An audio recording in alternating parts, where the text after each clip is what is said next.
Welcome to History 102, Origins of the Modern World.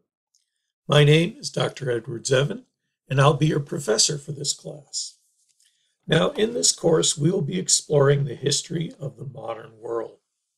Now, it's true, the term modern can mean many things, but for our purposes, we'll date modernity from the age of exploration, which began in the late 15th century, a little over 500 years ago.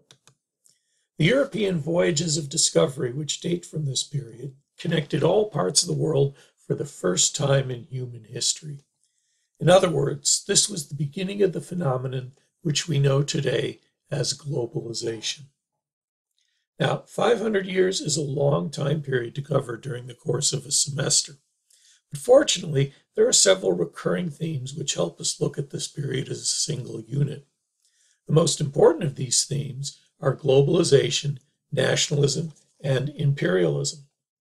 In other words, we'll be focusing on examining how nations of the modern world viewed themselves and each other, and how these views affected international relations. You will be doing a lot of reading and writing for this class. So one of the most important keys to success in this course is time management. The amount of time you will need to spend on this class will depend on how time efficient you are. Your class time includes reading, using course materials mounted on Blackboard and or linked to the web, and writing assignments. I will always be available via email or phone to help you with any questions or concerns you might have. You'll be able to find my information under, obviously, your instructor on Blackboard, where you see that's sort of what I look like, and then all the important information that you will need, especially the email address. In general, I prefer emails to phone calls because this gives me time to think of a sensible answer to your questions instead of just having to answer off the top of my head. There's also a brief biography here, which you can look at if you're interested. Let's take a look at your weekly routine. Begin by checking the weekly topic folders, okay, which has the specific assignments for this class.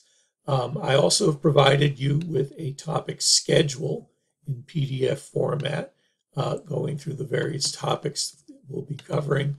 And for your convenience, also a calendar of assignments, very specifically noting when each writing assignment is due for this class. Notice that as a result of holidays early in the semester, due dates in September are not always on the same days. But this eventually settles down in October and November, where your assignment due dates tend to be on Mondays and Wednesdays. So let's take a look at topic 1 to see what your usual weekly assignments will consist of. Our first topic, global trends in world history. Each topic will begin with a brief introduction, giving you an idea of the kind of things that we're going to be talking about. What are the themes? What are some of the things you should be looking for as you do the readings? This is followed by a task list, which generally includes a list of videos for you to watch, readings for you to read, and the weekly discussion board assignment. So you start by watching the online lectures, the videos that are provided for you. Then do the assigned online readings. Sometimes they will be secondary sources, as here. Quite often, however, you will be reading primary sources. Primary sources are first-hand sources coming from the time period you're actually looking at, written by people who lived in the past. So you have things like letters, diaries, newspapers, government reports, books. So, for example, in a secondary source, you might read about the Declaration of Independence. The Declaration itself would be a primary source. When reading primary sources, it'd be a good idea to go back to course information, where we have a section here on how to read primary sources with various questions that you should be asking as you're doing the reading. After doing the assigned readings and taking notes on the main themes, it's time for you to go to the discussion board. Each week, you will write responses to questions that I ask you about various things in the readings. This response should be about 250 words, 3 paragraphs.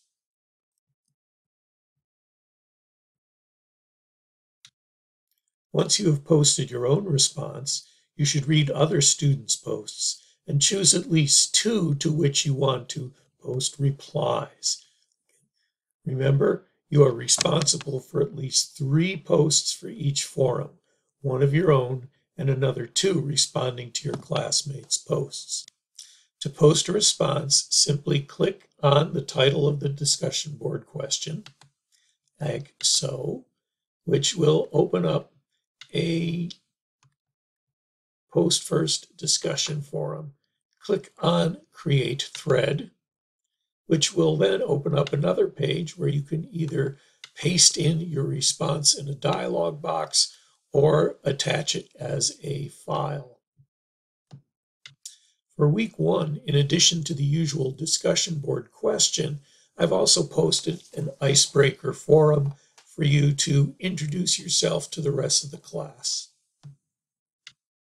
One assignment that is not included in week 1, but which you will have to do on a weekly basis after that, are posts to our literacy blog. So let's take a look at topic 2 so we can get an idea of what these look like.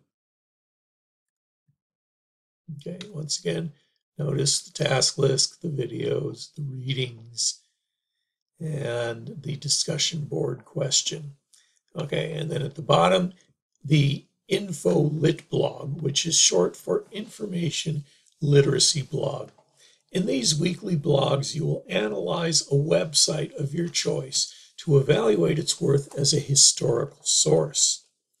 You and other students in the course will post to the same blog space, so you can look at some of the websites that your fellow students have discovered and possibly use these when it comes time to do your research paper later in the semester.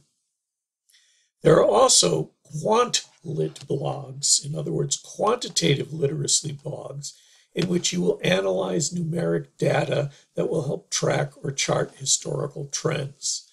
These quantitative literacy blogs will be individual and private, and I will be your audience.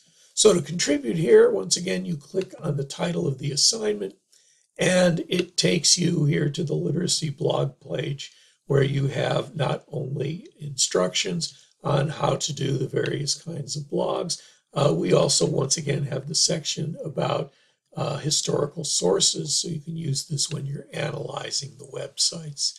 As you can see, pretty much every week there's an InfoLit blog till we get to week 6 and week 9, where you have quantitative literacy blogs.